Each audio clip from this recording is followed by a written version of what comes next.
कभी यूं ही जब हुई बोझल सांसें भर आई, बैठे बैठे जब यूं ही आंखें, तभी मचल के प्यार से चल के छुए कोई मुझे पर नजर न आए, नजर न आए। कहीं दूर जब दिन ढल जाए, सांझ की दुल्हन बदन चुराए।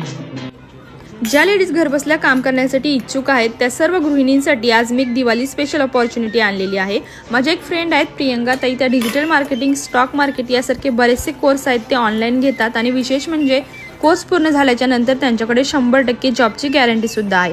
तुम्हाला कुठे जायचं नाही, घरबसल्या ऑनलाईन कोर्स कंप्लीट करायचा आहे, त्यानंतर तुम्हाला जॉब सुद्धा मिळेल आणि जॉब सुद्धा तुम्हाला घरी बसूनच करायचा आहे। तर लवकरात लवकर